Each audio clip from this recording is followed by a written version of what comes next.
गुरुदेव रविन्द्रनाथ टैगोर ने कहीं लिखा है, हमें अपनी आत्मा का आत्म साक्षात्कार करते रहना चाहिए। आज के समय में अगर हम महाभारत के प्रसंग पर कोई समारोह, कार्यक्रम, चर्चा विमर्श कर रहे हैं जी, तो ये उसी यात्रा का एक अंग है। महाभारत क्या संदेश दे रहा है? महाभारत का संदेश यही है कि आप जब मूल्य के साथ रहते हैं, मूल्य के साथ जीते हैं, मूल्य के साथ आचरण करते हैं, तब आपका जीवन उत्कृष्ट होता है। हमारे समय में इतनी सक्रिय होने के बावजूद भी हमारा ज्ञान आज भी मुख्य धारा में क्यों नहीं आ पा रहा है? इसका एक ही कारण है, हमारी 200 साल की गुलामी। उससे हम मानसिक रूप से भी मुक्त नहीं हुए। आज से ही अपनी परंपरा को अपनी आंख से देखना शुरू कर दीजिए और उस पूरी निष्ठा के साथ, पूरी प्रतिबद्धता के साथ कि यही सत्य है। सरकार ने भी इंडियन नॉलेज सिस्टम के डिवीजन बनाए हैं। केंद्र सरकार में सरकार की भी मंशा और उनकी योजनाएं ये बता रही हैं कि अब इस दिशा में काम शुरू हो चुका है। सनातन वही है ना जो अपने नए परिवेश में ढल के प्रस्तुत हो जाए।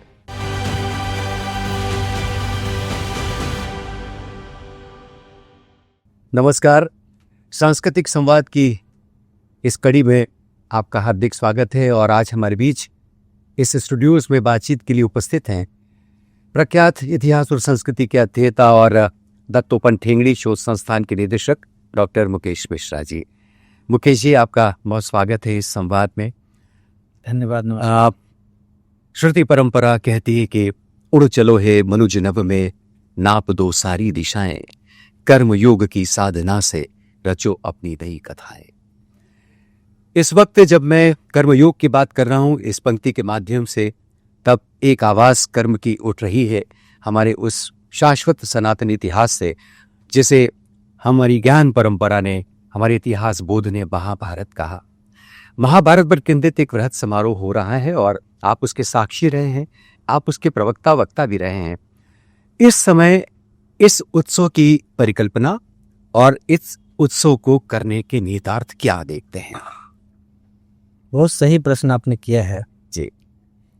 गुरुदेव रविन्द्रनाथ टैगोर ने कहीं लिखा है कि हमें अपनी आत्मा का आत्म साक्षात्कार करते रहना चाहिए। हमारा अपनी आवश्यकता के संदर्भ में उन्होंने कहा कि अपनी आवश्यकता से मुक्ति कैसे मिलेगी। तो उन्होंने एक रूपक दिया कि देखो, ये सर्वंकष आक्रमण है और अगर इसको जब जब पहचानोगे ये रूप बदल लेगा, इसलिए इसका रास्ता यही है कि आप आत्म साक्षात्कार करते रहिए।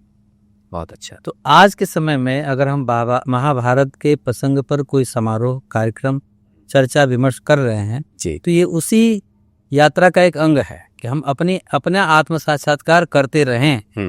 वो 10 साल पहले भी करते रहें, आज भी करते रहें और अगले 10 साल बाद भी करते रहेंगे। ये प्रक्रिया चलती रहनी चाहिए। इस अर्थ में यह जो पूरा समारोह है बहुत ही प्रासंगिक है, जरूरी है। आत्म साक्षात्कार की बात की कि हमेशा ही मनुष्य करता रहा है और ये आवाजें तो हमारी पूरे ज्ञान से उठती ही हैं।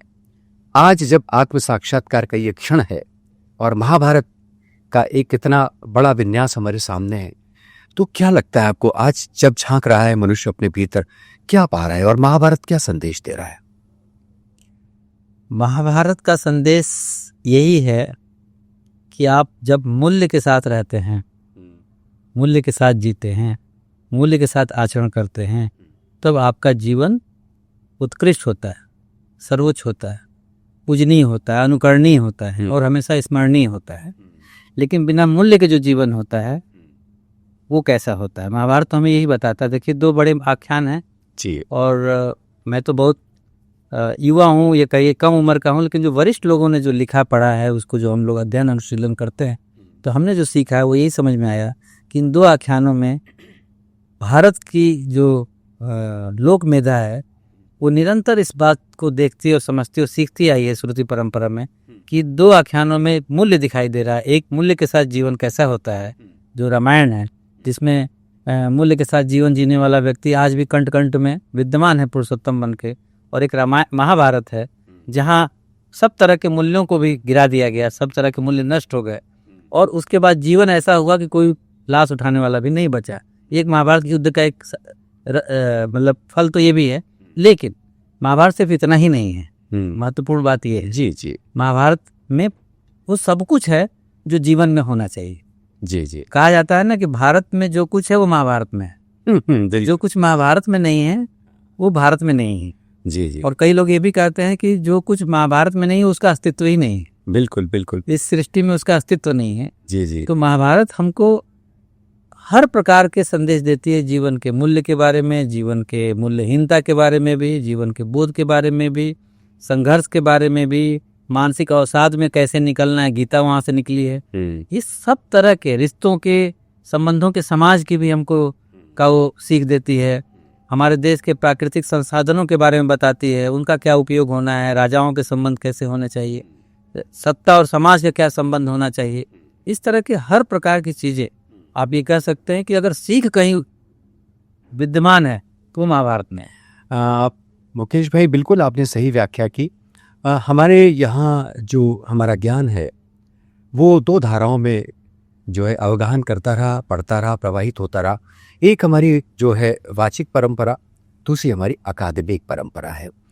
वाचिक परंपरा और अकादमिक परंपरा में हमेशा ही, दरअसल मैं कहूँ कि दोनों ही, हालांकि दोनों की परस्परता ही रही है, लेकिन अगर मैं आपसे जानना चाहूँ कि महाभारत तो वाचिक परंपरा से हमारे पास पहुंचा, इसमें जो आख्यान की हमारी जो परंपरा है वो विभिन्न कला रूपों के माध्यम से पहुंची, और लोक ने दरअसल अपने वचनों से ही इसे अधिक पहुंचाया, और तमाम हमारी पिछली पीढ़ियों ने अपने तमाम प्रश्नों, संशयों और दुश्वारियों को दरअसल इसी महाभारत और ऐसी आख्यानों में देखा और अपने सबक सीखे।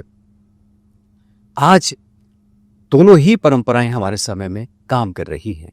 आप चूंकि अध्येता भी हैं और आप एक शोध संस्थान के निदेशक हैं, आप बताइए कि ये दोनों धाराएं आज हमारे समय में इतनी सक्रिय होने के बावजूद भी हमारा ज्ञान आज भी मुख्य धारा में क्यों नहीं आ पा रहा है?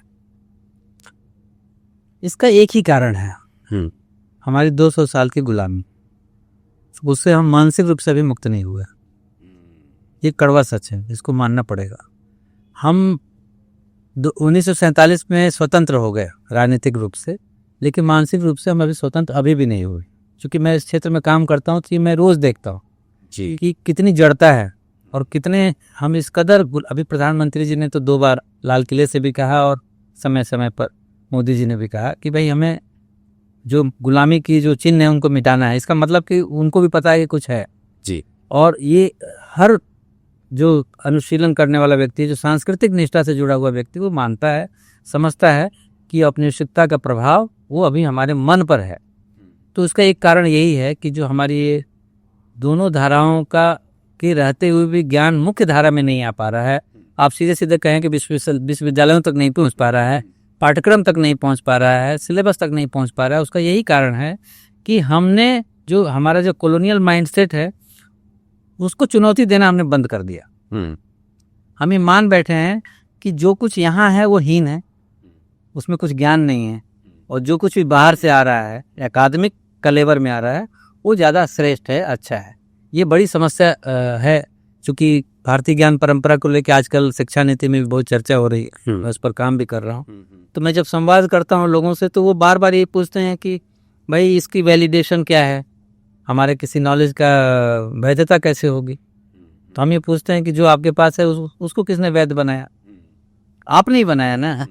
आपने अपनी परंपरा को अपनी आंखों से देखने के बजाय दूसरी आंखों से देखना ज्यादा उचित समझा है और उसको वैध मान रहे हैं जी। आज से ही अपनी परंपरा को अपनी आंख से देखना शुरू कर दीजिए और उस पूरी निष्ठा के साथ, पूरी प्रतिबद्धता के साथ कि यही सत्य है जी, सब कुछ ठीक हो जाएगा। एक बात इसमें और मैं कहूँगा, समस्या क्या है कि वाचिक परंपरा और ग्रंथ परंपरा में हमारे देश में जो पिछले 60-70 साल में जो एक संबंध होना चाहिए था, अकादमिकता के अंदर जो अंतर संबंध होना चाहिए था, वो नहीं हो पाया और आज भी वो बड़ा दूर दूर दिख रहा है। ये बात हम समझाने में असफल रहे हैं कि किताब में लिखी हुई बात जो है वो सीमित है और जो वाचिकता में वो असीमित ज्ञान है, असीम है। वो तो निर्बंध नीर की तरह है जी, वो बह रहा है। वहाँ जो ज्ञान का तत्व है वो कहीं और नहीं है। किताबों की अपनी सीमा होती है लेकिन वाचिकता की सीमा नहीं है। इसलिए हम उस ज्ञान को निरंतर देखते रहें, परखते रहें, अनुशीलन करते रहें। अनुभव जन ज्ञान की जो हमारे पास थाती है उसको किताबों में भी ले आएं, मना नहीं कर रहे हैं, लेकिन सामने ला करके और अगली पीढ़ी को देने का उपक्रम ये बढ़े तो ही शायद कुछ हो पाएगा। आपने अभी गुलाम मानसिकता की बात की और मैं ये देख रहा हूँ कि देखिए, लोक की जो ज्ञान परंपरा है वो अनुभव सिद्ध है, आपने भी कहा, और वो तो ये कह रहा है कि ये जो मेरे पास पास जो कुछ भी है वो दरअसल वो मैं ही हूँ। और फिर उसके बाद तो आप तो जानते हैं कि ये अद्वैत वेदांत दर्शन में जहाँ शंकराचार्य ले जाकर स्थापना करते हैं अपने उस निकष में, लेकिन लोक ने अपनी सहजता में, अपने भोलेपन में ही जो देखा जिया उसको अपनाया और उसी को संस्कृति कह दिया। आज भी उस अनुभव पर वो कायम है, वो उससे विचलित आज भी नहीं हुआ है, बल्कि आज हमारी अकादमिक परंपरा, वाचिक परंपरा के पास, लोक की ज्ञान परंपरा के पास लौट रही है। ये समय आ गया है। क्या आपको नहीं लगता कि ये पुनर्वापसी का समय आ रहा है? कोई पुकार रहा है, आवाजें वापस लौटने की ओर गुहार कर रही हैं, और इस दिशा में क्या आपको लगता है कि उम्मीद की कोई किरण देखते हैं आप? जैसे व्यक्तियों की नियति होती है ना, वैसे राष्ट्रों की भी नियति होती है। तो अब इस राष्ट्र की नियति ये आ गई है कि वो अपने मूल की ओर लौट रहा है, अपनी जड़ों की ओर झांक रहा है जी। इसमें कोई दो राय नहीं है, कोई संदेह नहीं है। ये बात आप महाकुंभ में भी देख सकते हैं, आप ये अयोध्या काशी वगैरह में मुमड़ी हुई भीड़ को भी देख के कह सकते हैं। मतलब आप अनुमान लगा सकते हैं, सच जो कुछ दिख रहा है आज देश में वो ये बता रहा है कि लोग अपनी जड़ों की ओर लौटना चाह रहे हैं, झांकना चाह रहे हैं, भले ना लौटना चाह रहे हो लेकिन एक बार वो रिविजिट कर रहे हैं। तो एक रिविजिट प्रोसेस भारत में शुरू हुआ है जी। यहाँ तक कि जो विदेशों में रहने वाले लोग हैं, जो लंबे समय से भारत में नहीं आए, वो भी रिविजिट कर रहे हैं। वो ढूंढ रहे हैं कि हम कौन हैं, हमारी पहचान क्या है, हमारी अस्मिता क्या है, हमारे असली अपना ज्ञान क्या है। हमने केमिस्ट्री में कुछ तीर मार लिया, लेकिन हमारे पुरखों ने क्या किया था, ये एक जिज्ञासा, अभिप्सा जगी है। और ये मुझे लगता है कि ये समय ऐसा आ गया है कि इस राष्ट्र की नियति ने ऐसा लाके खड़ा कर दिया है कि आपको अपनी पुरानी पहचान की ओर देखने पर विवश कर रहा है। आपने जो अगला प्रश्न किया कि आप इसको कैसे देखते हैं जी। मैं बहुत आशावादी हूं और मुझे बिल्कुल दिख रहा है कि लोग, क्या होता है कि सबसे बड़ी ज़रूरी बात है अभिप्सा का जगना। वो जग गई है तो एकदम से वो सो नहीं जाएगी, अभी जगी है, अभी शुरुआत है। तो आप स्वयं देखेंगे कि अगले 10 साल में, अगले 15 साल में आपको एक नया भारत भी दिखाई देगा और संस्कृति के ऐसे अंग, ऐसे तत्व जो अभी तक मुख्य धारा जिसको आप कह रहे थे जी। नहीं आए, वो भी सामने आएंगे और आ रही है। मैं दूर दराज गाँव में भी जाता हूँ जी जी। और ऐसी कम्युनिटीज़ के बीच में भी जाता हूँ जो लोग अभी मुख्य धारा में आपके हिसाब से नहीं है, मैं मुख्य धारा नहीं मानता जी। लेकिन वो लोग भी अपने परंपरा के प्रति बहुत सतर्क हो गए हैं। उनको समझ में आ गया है कि लोग देखना चाह रहे हैं, जानना चाह रहे हैं, तो वो भी अब उस मोड में आ गए हैं, बताने के, दिखाने के और उसको ठीक से प्रस्तुत करने के। जी जी। नए युवा भी हो गए हैं पढ़ लिख करके, तो वो भी डॉक्यूमेंटेशन कर रहे हैं, चीज़ों को रील बना रहे हैं, मीडिया में ला रहे हैं, सोशल मीडिया में ला रहे हैं। तो ये चीज़ें बहुत ही अच्छे ढंग से आ रही हैं जी। और बहुत सकारात्मक दिशा में जा रही हैं। मुकेश जी, हम वीर भारत न्यास के बैनर पर इस समय बात कर रहे हैं और मध्य प्रदेश शासन का वो उपक्रम है जो हमारे भारत के इतिहास को, दर्शन को, हमारी ज्ञान परंपरा को, हमारे पूरे नायकत्व को एक बार पुनः पटल पर लाने का काम कर रहा है। पिछले दिनों वीर भारत न्यास ने एक एग्जीबिशन तैयार की, बल्कि दस्तावेज भी तैयार किए। मैंने उज्जैन में उसको देखा था। हमारे वैज्ञानिक ऋषि, यानी हमारे ऋषि जो थे वो वैज्ञानिक भी थे, और यूं तो हमेशा ही हमारा ज्ञान विज्ञान साथ में चलता रहा क्योंकि वो अनुभव की सिद्धता पे काम करता है। लेकिन जाने क्यों बीच में हम अपनी ही इस पूरी की पूरी अनुभव प्रसूत ज्ञान को लेकर संकोचों से भरे रहे। अब जब एकदम पटल पर ये सारे हमारे ऋषि महर्षि जो इस विज्ञान के साथ और अपने ज्ञान के साथ जोड़कर जो निकष देते रहे, विदेशों से जब वो सच लौट कर आता है तो हम मानते हैं कि हाँ, ये परम सत्य है, हमारे पास तो था ये ज्ञान सोया हुआ। आप चूंकि नए शोधों की ओर नई पीढ़ी को प्रशस्त होने का एक काम भी कर रहे हैं, क्या नई पीढ़ी के पास इस तरह के विषयों पर शोध करने के लिए कोई विषय है, दिशाएं हैं, और आप किस तरह से उनको प्रोत्साहित कर रहे हैं? बिल्कुल विषय है, दिशाएं हैं और मंच भी हैं, प्लेटफॉर्म भी हैं। सरकार की भी मतलब मनसा और उनकी योजनाएं ये बता रही हैं कि अब इस दिशा में काम शुरू हो चुका है। सरकार ने भी इंडियन नॉलेज सिस्टम के डिवीजन बनाए हैं केंद्र सरकार में। मैं चूंकि ICSSR रिकॉग्नाइज्ड इंस्टीट्यूट का डायरेक्टर हूँ, वहाँ भी जो अब प्रपोजल आते हैं, जो रिसर्च प्रोजेक्ट आते हैं, वो इसी दिशा में आ रहा है। तो एक बहुत बड़ा परिवर्तन तो ये है कि शोध की जो खिड़कियाँ हैं वो कुछ ऐसी ही खुल गई हैं जहाँ आप इन विषयों पर शोध के लिए प्रपोजल सबमिट कर सकते हैं, कुछ काम कर सकते हैं। ये दरवाजा ही बंद था दरअसल, जो करना भी चाहते थे उनको कोई सुनने वाला नहीं था। तो अच्छी बात यह है, सकारात्मक बात यह है, आपके पिछले क्वेश्चन में भी ये बात जुड़ जा रही है जी जी कि जो प्लेटफॉर्म्स थे रिसर्च के, जहाँ से फंडिंग होती है, जहाँ से उसकी मान्यता मिलती है, जहाँ से रिकॉग्निशन मिलता है, जहाँ से एक्सलरेट होती हैं चीज़ें, वहाँ भी ऐसे शोध को बढ़ावा देने के तौर तरीके सामने आ गए हैं। तो ये मैं बहुत अच्छे रूप में देख रहा हूँ। और दूसरी चीज़ जो मैं कर रहा हूँ वो मैं युवाओं को, मेरा ज़्यादातर अप्रोच ये रहता है कि मैं युवाओं को ये बताता हूँ या ये कहने की कोशिश करता हूँ कि आप जो रिसर्च कर रहे हैं, जो आप शोध कर रहे हैं, वो क्यों कर रहे हैं, पहले तो ये जान लीजिए कि आपको शोध करना क्यों, और आपके शोध का अगले 20 साल का एजेंडा क्या है। जी जी आप सिर्फ करने के लिए शोध कर रहे हैं मत करिए, आप अपने 20 साल का एजेंडा तय करिए कि आप भारत के पुनरुत्थान के लिए शोध कर रहे हैं या केवल किसी जर्नल में पेपर छपवाने के लिए शोध कर रहे हैं।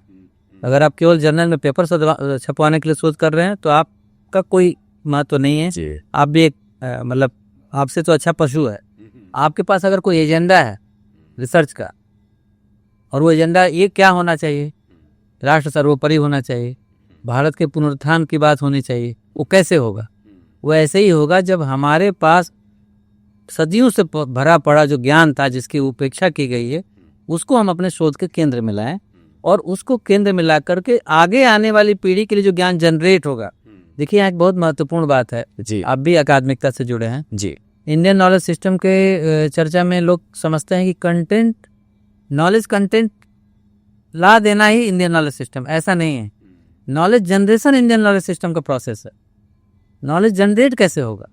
तो मैं शोधार्थियों से ये कहता हूँ कि जो अगला नॉलेज जनरेट होगा वो भारतीय ज्ञान परंपरा के आधार पर होना चाहिए, क्योंकि परंपरा वही है जो परम से परम की ओर ले चले। बहुत अच्छा, बहुत अच्छा। जो पुरानी नींव पर नई इमारत खड़ी करे, वो परंपरा है। जी जी जी है ना? ठीक है मुकेश जी, बहुत बढ़िया बात आपने कही। और एक निश्चित रूप से जैसा आपने कहा कि नई खिड़की जो है वो अब इन शोध कार्यों के माध्यम से खुलती दिखाई दे रही है। हम फिर लौटते हैं महाभारत की ओर। ये जो उत्सव परिकल्पित हुआ है, जिस तरह से संयोजित हुआ है, इसमें एक विवेक भी है। ऐसे ही नहीं कि बस कुल संगीत नृत्य कुछ हो रहा है।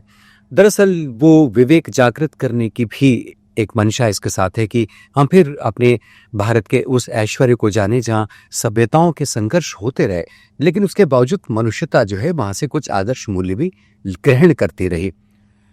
इस तरह के आयोजन, एक हमने जिन दो परंपराओं की बात की, लेकिन मैं इसको भी मानता हूँ कि दोनों परंपराओं से का समावेश मैं इस समारोह में देख रहा हूँ। एक तरफ तो हमारी गतिविधियां हैं और दूसरी तरफ ये खामोश कला के गलियारे हैं, लेकिन वो बोलते से हैं कि वहाँ इतने सारे प्रादर्श स्थापित हैं। इस तरह के उत्सवों की एक श्रृंखला पूरी की पूरी आपको लगता है कि भारत में पूरी की पूरी आयोजित करने की और लागू करने की जरूरत है आज? बिल्कुल ज़रूरत है, बिल्कुल ज़रूरत है।